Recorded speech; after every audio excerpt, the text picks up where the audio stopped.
It lays the predicate and the foundation for the development of a weather satellite that will permit man to determine the world's cloud layer and ultimately to control the weather, and he who controls the weather will control the world. Another week in the planetary asylum, with the so-called experts still spewing out endless mass deception on countless fronts. Here's the first new headline example of the constant stream of lies from the so-called climate science community. Can we engineer our way out of the climate crisis? Question mark. Scientists hope to find out. That's from phys.org. The report says after decades of trying to stop Earth from heating up, scientists are exploring how to reverse climate change and maybe even cool the planet back down. Yes, mind-numbing deception from the experts. After over 75 years of constantly ramped-up climate engineering operations raging in our skies, how's that going so far? Next, the same headline, but this time from the Chicago Tribune with a different twist. Can we engineer our way out of the climate crisis? Question mark. U of C hopes to find out. Again, University of Chicago. Who continues to lead the charge regarding this colossal criminal mass deception?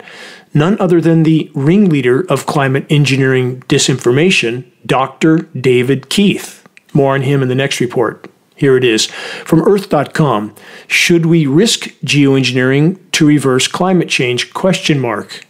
From the report, after decades of efforts to curb global warming, scientists are now exploring ways to reverse climate change and potentially cool the planet.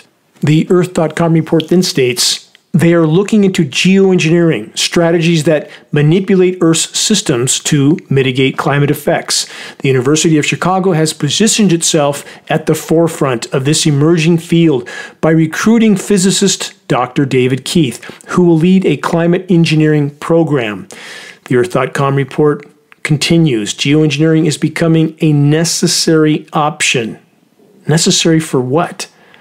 And in whose opinion necessary? They then say solar radiation management is the only climate intervention that could be deployed within a single presidential term. Dr. David Keith, they say, has been a leader in geoengineering research since the 1980s. Let's correct the record on that statement. Wouldn't it be far more correct to state that Dr. David Keith has been a leader in climate engineering denial and disinformation since the late 1980s? Perhaps Dr. Keith would benefit by having the link to the dimming documentary from the homepage of geoengineeringwatch.org emailed to him. You decide. Final excerpt from the report.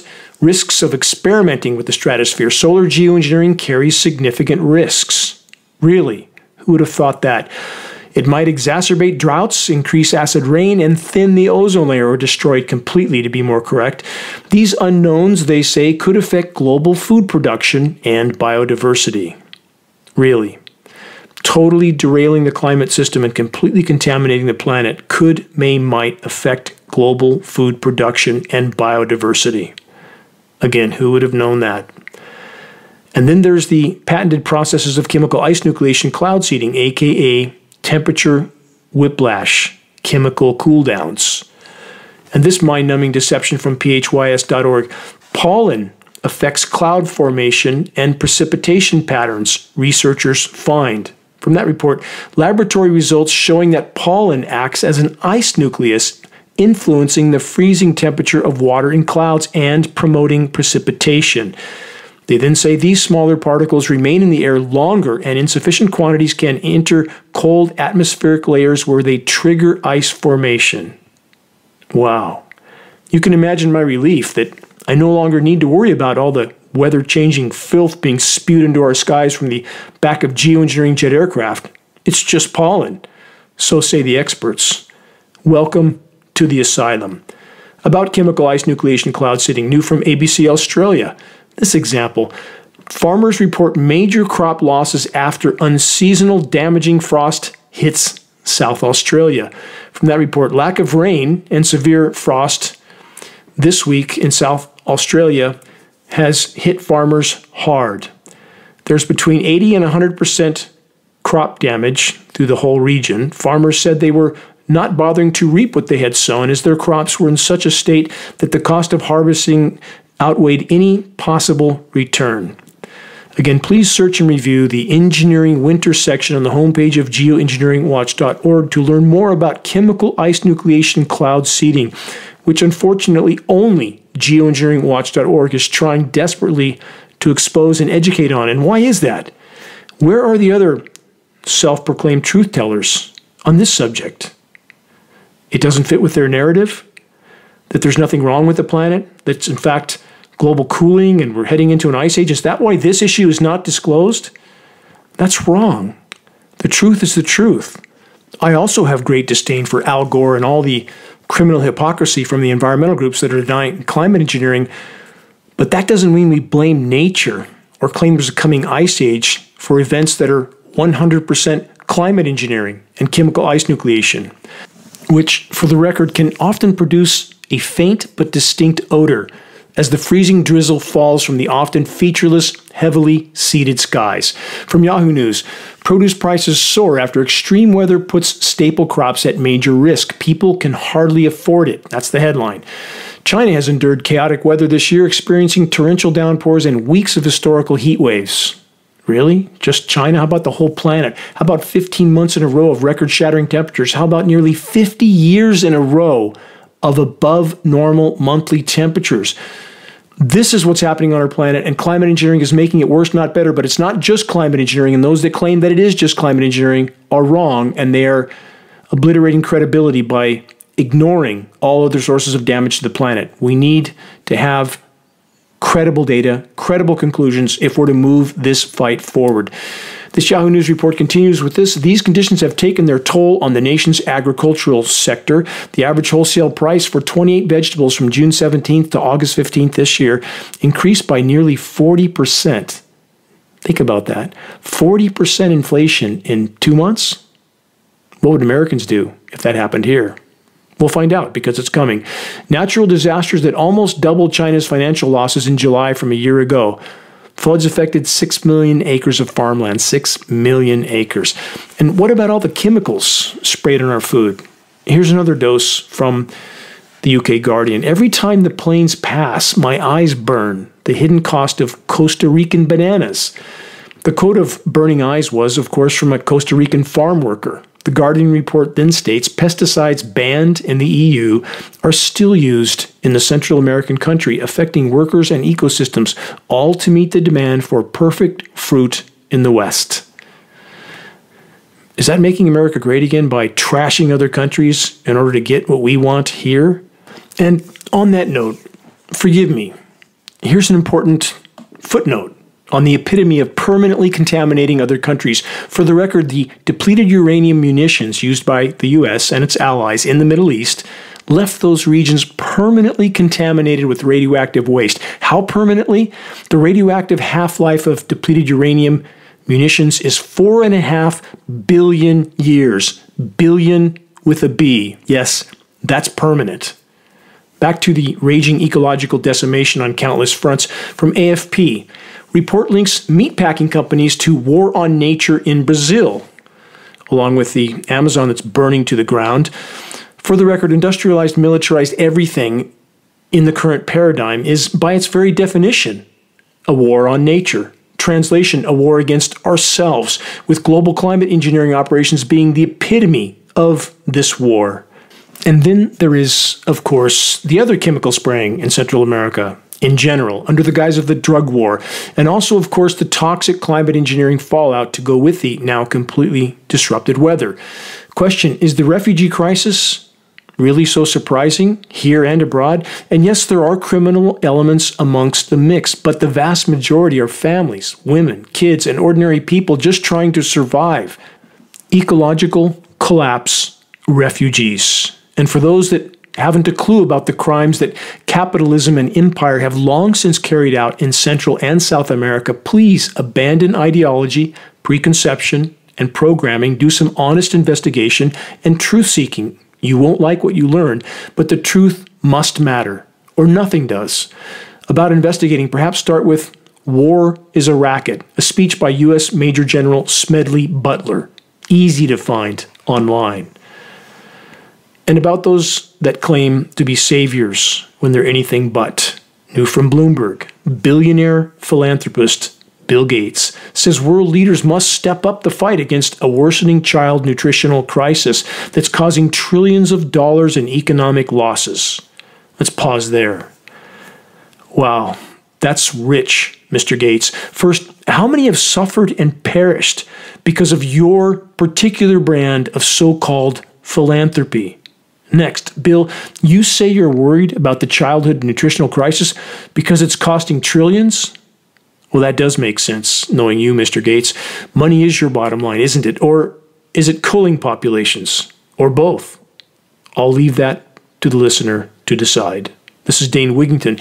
You're listening to the weekly installment of the commercial-free, non-political Global Alert News Report, the end of the world as we know it, literally, broadcast, brought to you by Geoengineeringwatch.org, the largest and most visited website in the world on the subject of global climate intervention operations, aka weather warfare.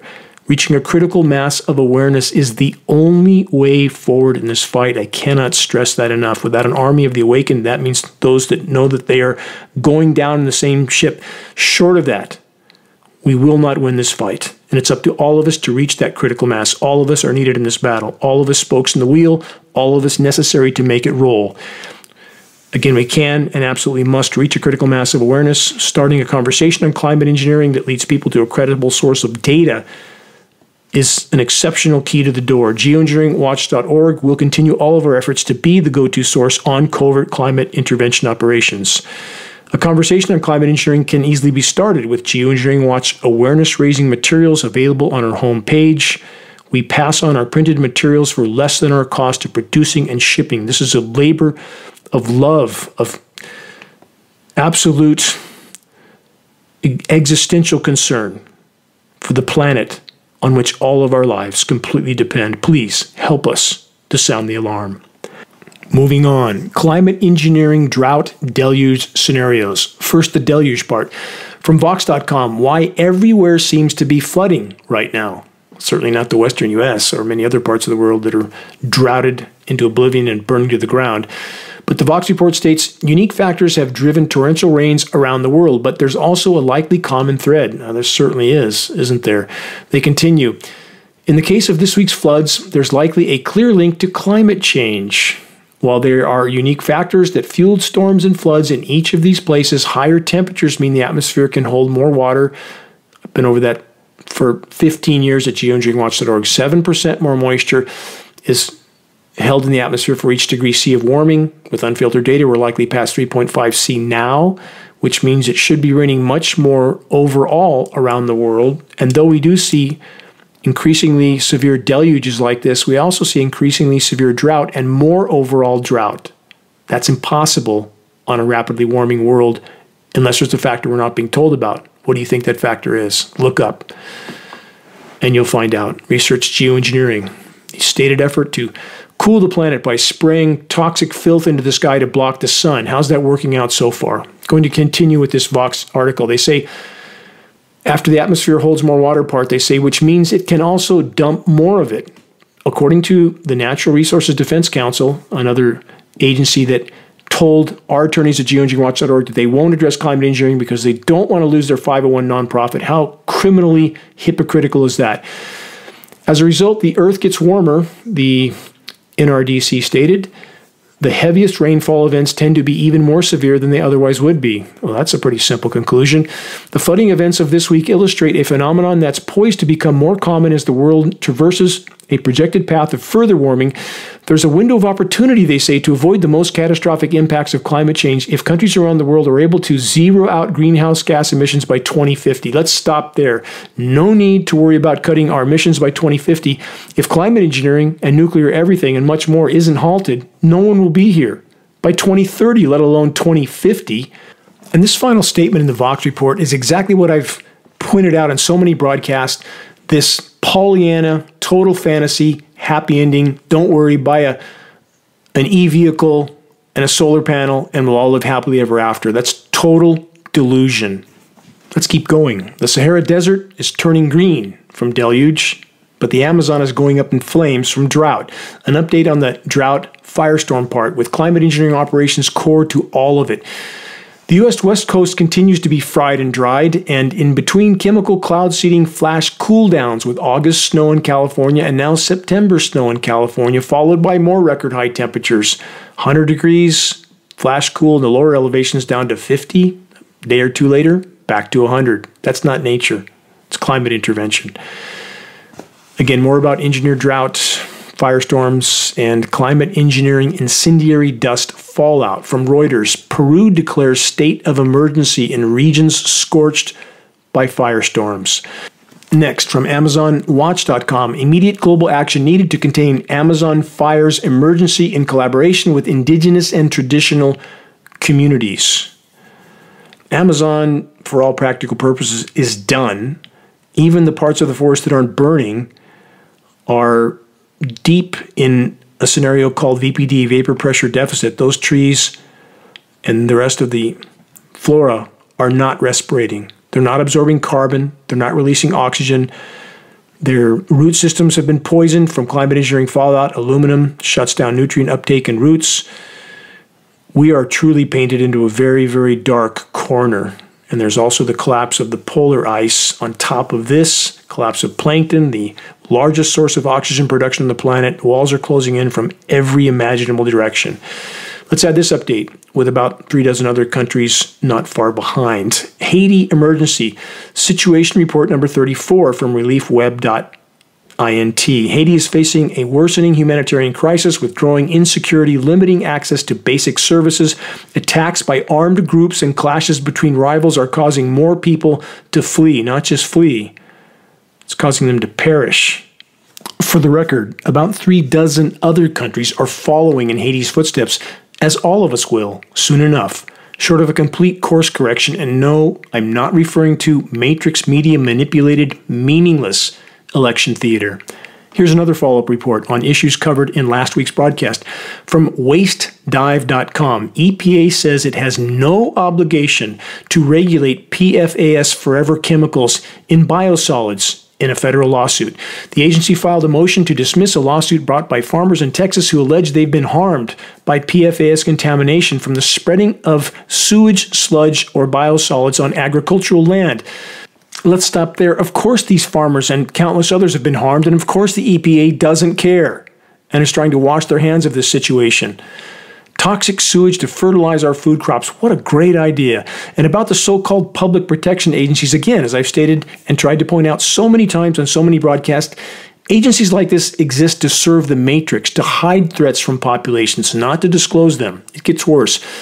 Listen to this from CNN. Zimbabwe to cull 200 elephants to feed citizens left hungry by drought. From that report, Zimbabwe has authorized mass slaughter of elephants to feed citizens left hungry by its worst drought in decades. It's not worst drought in decades, it's the worst drought, period. They always indicate it happened sometime in the past, so people think, well, it can't be that bad. That's a lie. They continue with nearly half of the country's population facing the risk of acute hunger. The move follows a decision in Namibia to cull elephants also and other wild animals to relieve food insecurity fueled by a prolonged drought. Climate engineering controls the hydrological cycle. If it's not raining, they are a part of it, period. Been doing this for decades in Africa. That's why the U.S. has so many bases in Africa and so many other places, because they can bring populations to their knees without those populations ever even knowing they're under assault, and then force governments to allow whatever they want.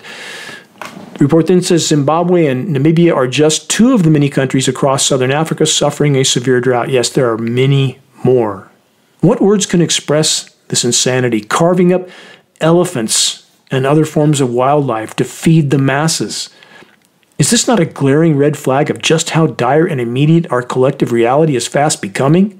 What's wrong with our species? How can so many be so blind? As the proverb goes, there are none so blind as those who refuse to see. No food equals conflict. Mad Max, coming for us all. From newsx.com, climate change exacerbates Somalia's woes, intensifies conflict and humanitarian crisis. Again, just one more country, one more example. From visualcapitalist.com. What about the fish? We can all eat fish forever, right? Not so much. We now farm more fish than we catch. How about that? For those that don't know, farm fish is very toxic, with farm salmon being among the most toxic foods you can eat, period. And even those are dying rapidly, to the tune of some farms losing 50,000 tons. How can you possibly lose that much fish? Because the oceans are dying. Canfield Ocean, dying by the day. This report states the contents of seafood, quote, catch of the day, is now more likely to have been farmed rather than caught in the wild. I guarantee you, farmed anything, it's toxic. So some might conclude then that wild-caught fish must be okay, right? No, not at all. In fact, as I've cited in this broadcast multiple times, a recent study from 500 locations in the continental U.S. of wild-caught fish, all of which were so toxic that eating one was equivalent to drinking a month's worth of toxic, tainted water. And please don't believe me about anything I report in this broadcast. Please, please look it up, investigate for yourself. That is all I am trying to inspire by pointing out just how dark the horizon is. We must face the oncoming train or we will be run over by it soon. What about this recent report from the so-called Global Seafood Alliance? Signs of optimism ahead for global seafood production. Really? On what planet? It's not this planet. That's like, again, crashing through the guardrail and saying, hey, everything's going to be okay because we're going to change the brakes now. Too late. And from the worldfishcenter.org, this global demand for aquatic foods set to nearly double by 2050. What a magic act that must be, given that global pelagic fish populations are right now, that's the food fish, down by over 90% right now. How about crabs? Oh, 11 billion of them, 11 billion with a B, disappeared 2 years ago because the oceans are dying, superheating, and deoxygenating. If you want to eat seafood, better do it fast, and don't worry about the fact that it's contaminated by many, many sources, including Fukushima in the Pacific as well. And lest I forget, we have about 442 nuclear power plants to go, all of which will descend into meltdown as collapse unfolds and there's no one to man those facilities and keep them from melting down. Parallel headline from newscientist.com, global demand for fish expected to almost double by 2050. Again, not going to happen. You can quote me on that. For the record, what has long since not just doubled, but gone completely exponential? Willful human denial and delusion. This must change, or we have no chance. Zero. From MSN, warning of butterfly emergency as survey finds record low numbers of insects. The report states conservationists have warned of a butterfly emergency as a survey for the insects clocked up its lowest numbers on record. This year's results were the worst in the count's 14-year history. 9,000 counts were logged as seeing no butterflies, zero, nada. The highest in history of the citizen science groups, or the worst in history, they should say. Insect populations are crashing across the board. When the air, water, and soils around the world are ubiquitously contaminated, how could it be otherwise? And yes, I've covered the crash of global insect populations, aquatic and terrestrial, for many years, going all the way back to 2012 when I first posted this was occurring based on my work with former government scientists, Fish and Game, and U.S. Forest Service. And I was marginalized. Geoengineeringwatch.org was marginalized by the so-called science community. And they have since, because they can no longer hide it, had to admit to it. And that's how it works. Only when it can no longer be hidden can you expect any power structure controlled entity to admit to the truth. And of all of the ways industrialized, militarized so-called societies have trashed the planet, the highly toxic climate engineering fallout is the most pervasive. Only nuclear catastrophe, again, coming power plant meltdowns and ever more likely nuclear war, can eclipse the climate engineering contamination. Another from Vox.com, are bugs really disappearing? Question mark. They say yes, insects are really vanishing. Unfortunately, the report says the data is conclusive. Insects on the whole are now declining and it's very worrisome. Then the Vox report states this fallacy. As much as 30% decline in insect populations. Not true. Blatant lie. As an example, let's look at this 4-year-old report from the UK Guardian, the insect apocalypse. Guardian and many other sources, by the way. They say our world will grind to a halt without them. That's the headline. Insects have declined by 75% in the last 50 years, and the consequences may soon be catastrophic. And from the New York Times, the insect apocalypse is here. What does it mean for the rest of life on Earth? Question mark. From the Times, German study found out and measured simply by weight the overall abundance of flying insects in a nature reserve had decreased by 70% over just 27 years. And if you looked at midsummer populations, the drops was 82%. So where did Vox.com 4 years later come up with 30%?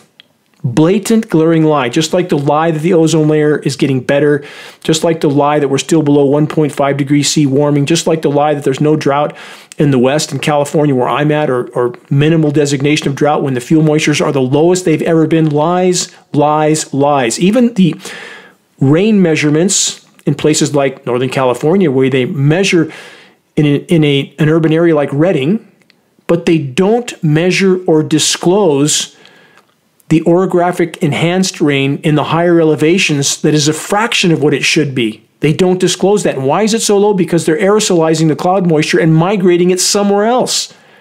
That's climate engineering. So the deception is normal rainfall in Northern California, because a place like Redding might have had its normal annual precipitation, but the mountainous regions that should have had 3 or 4 times more didn't get that rain.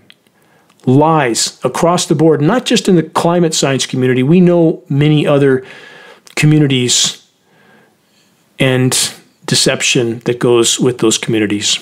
Back to the insects. Many of the so-called experts would like to blame it all on just pesticides. And here's an article in that vein. PFAS and pesticides could pose a greater multi-generational threat than DDT. That's a chemical that we know we have at least 500,000 barrels of which dumped off the LA harbor off the coast of California, and that's only one of 18 dump sites that we know of. That article's from Scientific American. So if they're blaming it all on pesticides, how come the insects are dying 1,000 miles away from farms? How come the bees are dying?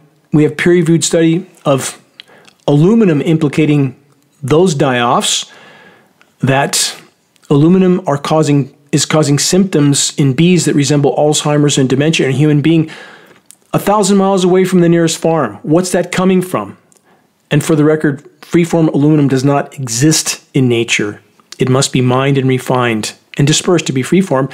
That's named in climate engineering patents. What about the chemicals that are being dispersed as part of chemical ice nucleation and who knows how many other formulas being dumped on us that we can't know about because there is zero regulation over what's done in our skies? Nothing by design. No environmental impact report disclosure required. They can do anything they want, and that's exactly how they've designed the system. And what about those participating? If you try to bring them to court, even U.S. Senate documents state, you can post it at geoengineeringwatch.org. Look this up. Massive Senate document, geoengineeringwatch.org, 800 pages long, specifically calling for the blanket legal immunity for anyone and everyone involved in climate engineering operations. How about that? So about the Scientific American article that states clearly PFAS chemicals could be a multi-generational threat, and we now know from peer-reviewed study that PFAS chemicals, and there's about 15,000+ of them, some of which are in every single drop of rain on the planet. Peer-reviewed study, but we don't need to really worry about a multi-generational threat on the current course, do we? Because we won't be here. There won't be any more generations. That's not my opinion. That's a mathematical and statistical certainty on the current trajectory. Keep that in mind. From Reuters.com, the collapse of insects. Again, if the insects die, we die. That's simple. The most diverse group of organisms on the planet are in trouble, the report says, with recent research suggesting insect populations are declining at an unprecedented rate. Just over 1 million different forms of insects have been identified by science. Follow me through with this. There's some interesting points. It is believed that this may be as little as 1% of the total variance of insect species that existed before the current collapse. So if that's as little as 1%, and that's 1 million, that means there could be as many as 100 million, correct? Stop and ponder the inconceivable diversity that we had on this formerly thriving miracle planet, possibly as many as 100 million different forms of insects, according to this Reuters report, though other sources claim there may have been only 10 million species of insects pre-civilization. Only 10 million. That's still hard to fathom, isn't it? Available statistics indicate as many as 200 to 300 species of plant, animal, and insect are going extinct every single day. Think deeply about that. That's 15,000 times the background rate. That's 1.5% of normal. How long does anybody think that can continue? Back to the weather. More chemical ice nucleation and jet stream manipulation. From the Weather Channel, big cool down with rain, snow, and wind to end southwestern U.S. monsoon. They say dramatic changes are coming to the southwestern United States over the next few days. That will be marked by localized flash flooding, gusty winds, and even snow as much colder air moves in and ends the monsoon. Chemical ice nucleating operations are the source of that cold surface layer. They say jet stream to plunge, accelerate arrival of autumn conditions, like flicking a switch. That's what it's like now. That's a seasonal change now. Flicks a switch, sometime going from the summer from hell to chemically nucleated winter. They say a major shift in the jet stream will take place to start the week. Is that the scheduled weather? Because that's exactly what they're reading. For the record, those that don't know, Raytheon, private defense contractor Raytheon, and private defense contractor Lockheed Martin do all the weather modeling for the nation's weathermen, National Weather Service and National Oceanic and Atmospheric Administration. Both organizations have an illegal federal gag order on them. I wonder why that would be. The report continues, the jet stream will dive unusually far south for September and result in a weather pattern much more typical of March or April. That means, they say, a big sweep of cool air will occur and will only be negated by the effects of the lingering warmth of the landscape and the mid-September sun. Flash surface cool down to be followed by warming. More from the report. This summer has delivered a record number of consecutive days with triple-digit Fahrenheit highs in Phoenix as of Monday evening this week. That number was 113 days. Old record of 76 consecutive days obliterated that record from the summer of 1993. It may get so cool, they say, by the middle of the week that temperatures don't rise above the 70s for a day or two in Las Vegas. Flakes to fly, snow to accumulate, they say. Well, not the first snowflakes of the season, thanks to a couple of days of chilly conditions in late August. This outbreak may be much more impressive in terms of the snow produced over the Sierra Nevada back to California. The report then states gusty winds to cause fire, visibility, and travel troubles. That makes sense, snow and fire. And by the way, surface straight line winds are now a needed component of chemical ice nucleation operations because that increases their endothermic reacting capabilities. And that's why we see that now. It's getting so warm that they need the surface wind to help cool the air masses, the precipitation, and the chemically nucleating particles. They say the shifting weather pattern will bring strong gusts over the southwest region. Gusts ranging between 60 and 80 miles per hour are possible. In extreme cases, may reach 100 miles per hour. From Newsweek, people in California told to avoid leaving the house. Officials in Southern California are advising some residents against leaving their homes as wildfire smoke worsens air quality in the region. They say if you smell smoke or see ash due to wildfire, remain indoors with windows and doors closed and seek alternative shelter. We again have filmed, Geoengineering.org has filmed blanket aerosol spraying on top of smoke canopies in California. What possible reason would the climate engineers have to spray on top of a smoke bank? These are incendiary particles. They're all toxic. Whatever they're doing, it can only be nefarious. Moving on. How many are wondering what happened to the dire hurricane predictions for the U.S.? Let's remember the words of U.S. President Lyndon Johnson 62 years ago, quote, "He who controls the weather controls the world." And the U.S. has been manipulating hurricanes since 1947. Project Cirrus. On that note, from thewatchers.org, Cyclone Boris prompts flood warnings across Czech Republic, Poland, and Austria, while sudden snowstorm claims life in Italy. Isn't that interesting? Snowstorm in the far south, while in many parts of the far north, still record warmth. The report then states this is the second wave of severe weather to hit Europe within just 7 days, marking a sharp end to the European 2024 summer season, like a light switch. Did these countries not toe the line for the power structure? Is this a shot across their bow, a warning? For the record, I am not saying that we wouldn't have much worse and more cyclonic rotations spawned over the oceans given the state of the planet and the warming. What I am saying is that once you intervene with the climate system, and knowing that hurricane intervention operations have been ongoing since 1947, we can't consider any event natural at this point, period. That's what I'm saying. If the weather makers wanted to make or break any one of these cyclonic rotations, the technology has been there for a very long time. Next, from SBS.com, Australia, Typhoon Mangkhut wreaks havoc in southern China as Philippine mortality toll rises.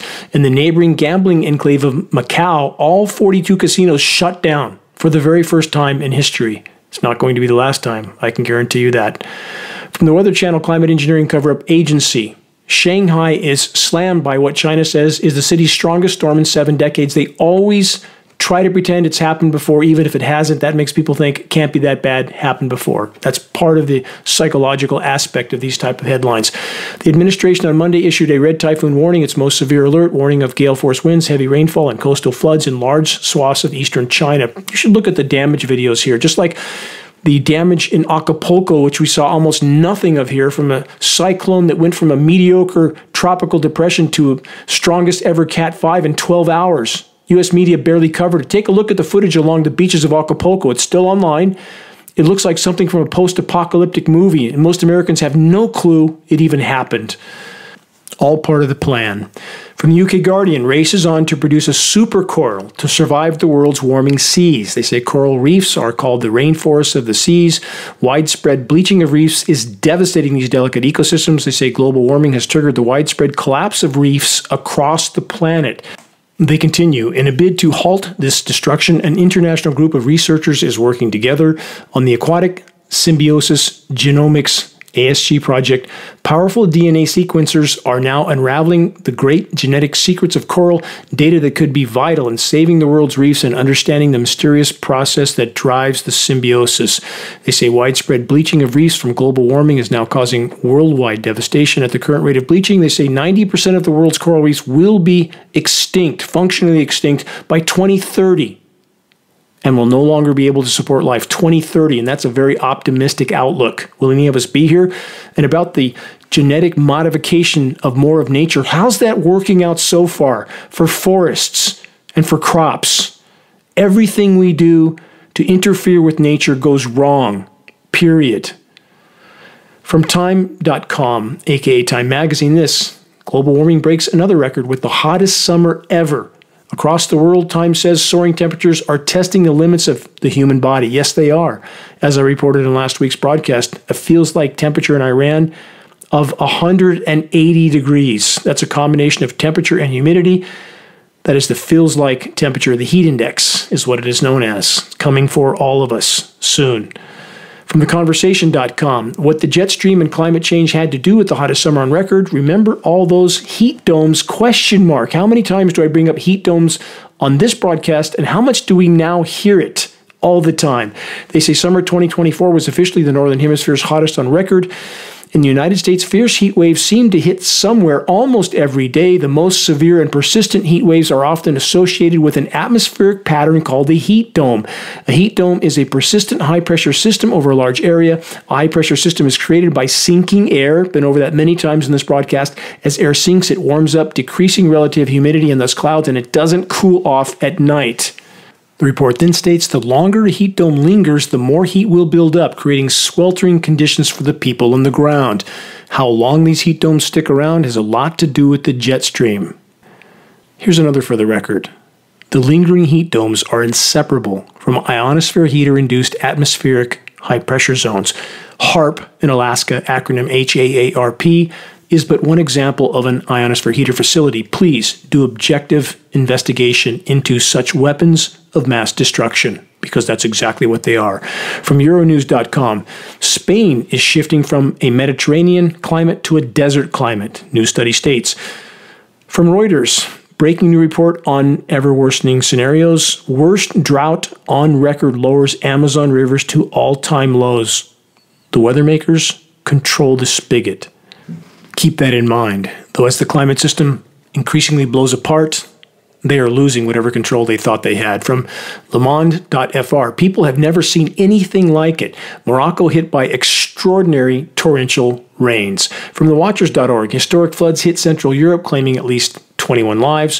From GeopoliticalReport.com, Myanmar regime makes request for foreign aid to cope with catastrophic flooding.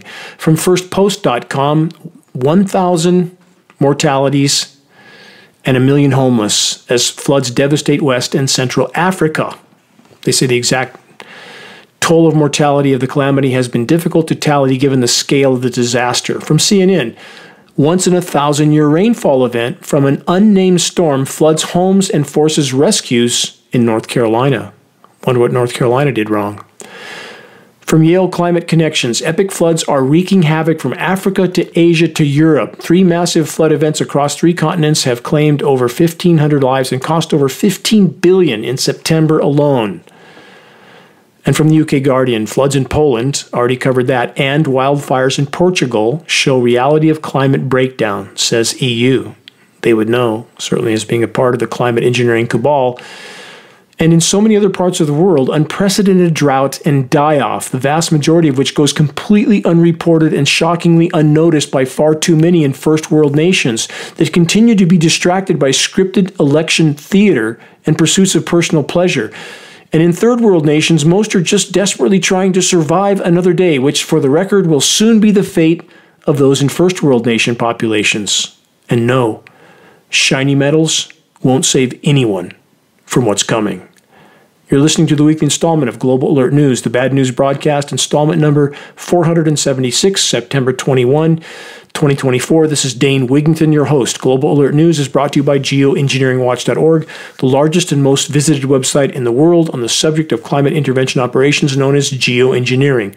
Recordings of the commercial-free, non-political Global Alert News Hour broadcast can be found on the homepage of Geoengineeringwatch.org under the recent column and on the Dane Wigington YouTube channel. As always, my deepest gratitude to all those that have stood with me in this all-important battle, team effort. If you're on our email list, please put us on your email contact book so that our mailouts don't go to the spam files.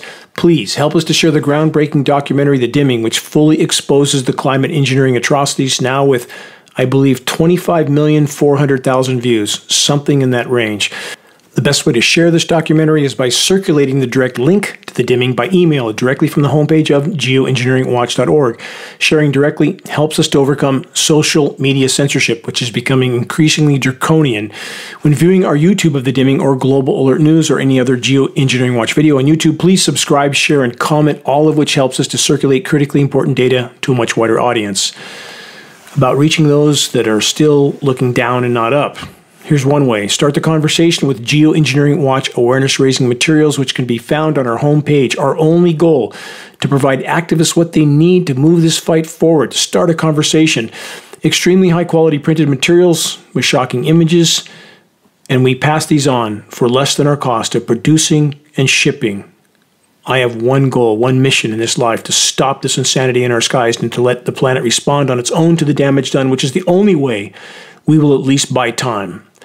We have Geoengineering Watch hoodies, Geoengineering Watch shirts. Photos of both are on our homepage.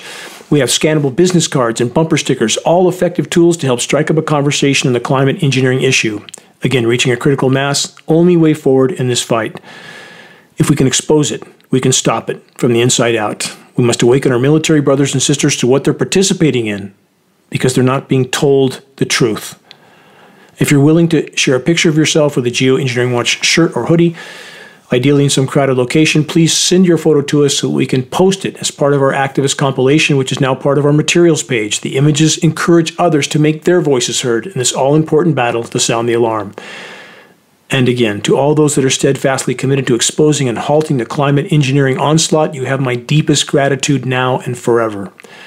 Pressing on from the Irish Independent, scramble for research on coastlines after last major study failed to factor in sea level rise from global warming. How could you fail to factor that in? Because that's how the system is designed. Hide what's unfolding from populations until the last possible moment. That's what's taking place. That's what's been designed into this system. From InsideClimateNews.com, new studies suggest major climate reports may be underestimating drought risks. Same theme. Downplay until the moment of impact. They say droughts in the coming decade could be longer than projected by the current climate models. That's already the case by a long shot. A new study published Wednesday in Nature warns that international teams of scientists examine potential biases that could skew climate models used to make drought projections under the Intergovernmental Panel on Climate Change. That's the IPCC, largest scientific panel ever created on any subject in human history. Their point, their purpose is to mask the severity of what's unfolding from populations until the moment of impact. The report then states the finding that droughts could be longer than projected by the IPCC fits a pattern a pattern, keep that in mind, of recent research showing that various climate impacts are accelerating and could be worse than expected and arrive sooner than projected by the IPCC. What have I said on this broadcast for 10 years, at Geoengineering Watch for 15 years, and in other reports for over 20 years? That it's not as bad as we're being told, it's far worse than we're being told, and climate engineering is further fueling all of it, in addition to many other catastrophic consequences. So how do the manipulators of the matrix keep all those carbon fuel guzzling geoengineering jets flying? They subsidize the carbon fuel industry. New from the UK Guardian, global spending on subsidies that harm environment rises to 2.6 trillion. The world is spending at least 2.6 trillion a year on subsidies that drive global heating and destroy nature, according to new analysis. But what about the global climate conferences?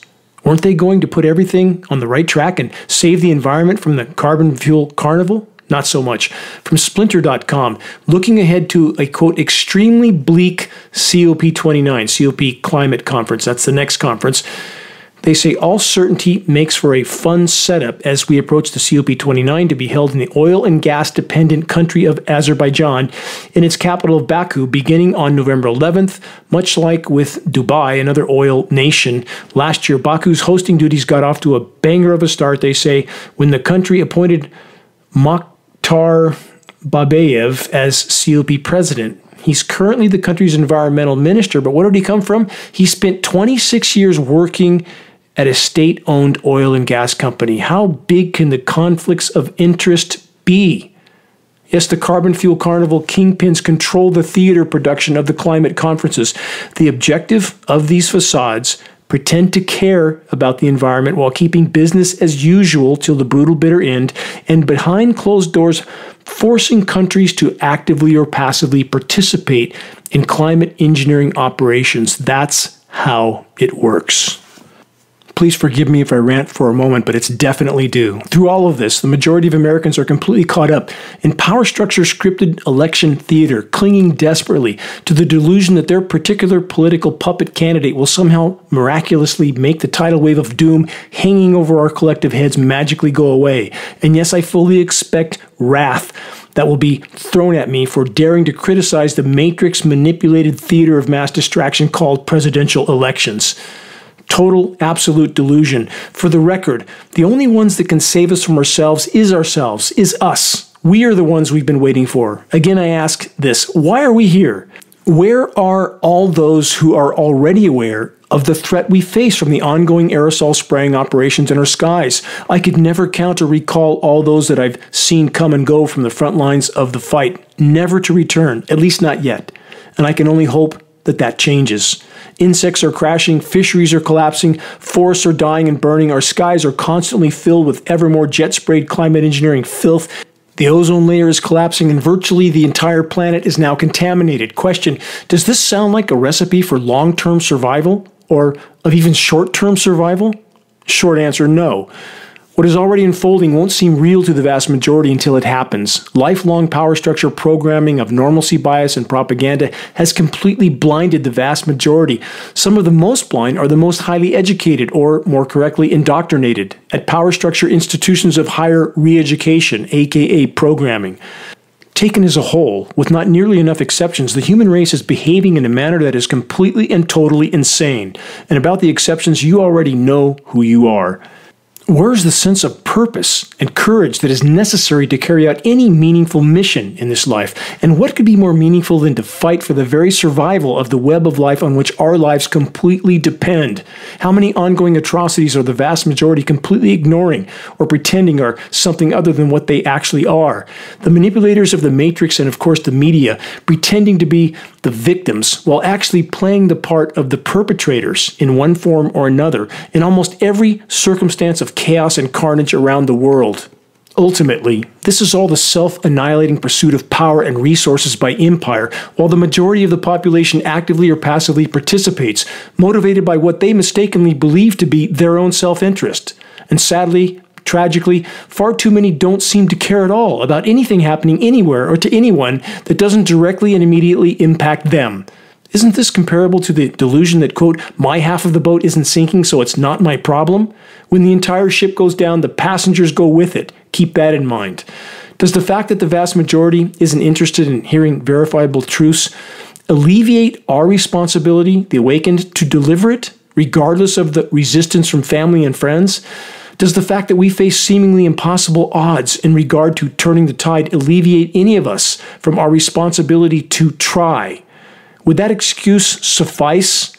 It was just too hard as we take our last breath and face our Maker? I think not. Here's another unwanted and thus rejected truth by most Americans because they don't want to hear this. How many planet Earths would we need to sustain the current lifestyle in America? How about 5? What about Dubai, for example? 6 planets to even sustain that for any extended period, which we don't have. And how many say it can't be that bad? Because it just can't be that bad. Good luck with that. That's not a basis on which to come to a conclusion, or everything will work out somehow. How's that one working out? We, all of us, each of us, are drowning in a rapidly rising sea of deception and delusion. Philosopher and historian Hannah Arendt stated the following, which is now more true than ever before.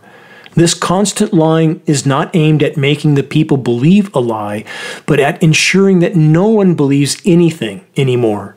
A people that can no longer distinguish between truth and lies, cannot distinguish between right and wrong. And such a people, deprived of the power to think and to judge, is without knowing and willing it, completely subjected to the rule of lies. With such a people, you can do whatever you want. How true it is. The global controllers manipulating so many that seem completely unaware of the manipulation. This has always been the tale of the human race, now more than ever before. How many have long since resolved themselves to pretending they are helpless? How many have long since made the decision, consciously or unconsciously, to do exactly nothing, to make a difference for the better, to pretend that the lies are the truth until the brutal bitter end? Look up, look around, look within. You are the one you've been waiting for, and to soundly choose to fight for the common good, for the remaining web of life, no matter how great the odds are against us, is and will always be the right choice, the right road.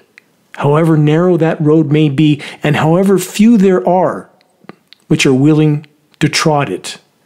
During the last 20 plus years of nonstop slogging on the trench of this battle, a part of me has wanted to give up.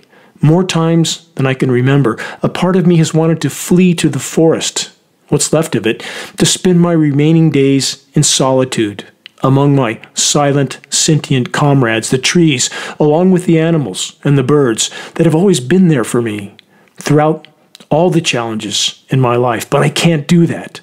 I can never give up, ever. My conscience won't allow it. These silent, sentient beings have no voice except for us. How many innocent children are fighting to survive another day in faraway countries that are even now being looted, pillaged, plundered, and polluted to sustain the carbon fuel carnival of total insanity? Children fighting to survive in conflict zones that are the creation of empire, of those who print the money, but it seems can never have enough. How many conflict zone criminal cabals have been covertly armed over the course of decades by the very empires that then use them as a premise for invasion and annihilation? And all along the way, matrix-controlled media provides the narrative to the masses, or at least a one-sided version of it. And the innocents in the wild, all the fauna, all the flora, all perishing at blinding speed. How long do any of us think we can survive without a functional environment? Short answer, we won't. Can we still make a difference at this late hour? Answer, without question, yes. Because every single individual that our collective efforts helps to awaken matters in ways that we can't yet know or fully understand. And if enough can be awakened, which doesn't mean just knowing, but caring and responding, we may yet accomplish profound good even at this late hour. Only one way to find out. It's now or never. Check the activist suggestions link on the homepage of geoengineeringwatch.org for specific instructions on how you can help to move this fight forward. Sharing credible data from a credible source is crucial. Please make your voice heard, make every day count. Until next week, this is Dane Wigington from geoengineeringwatch.org.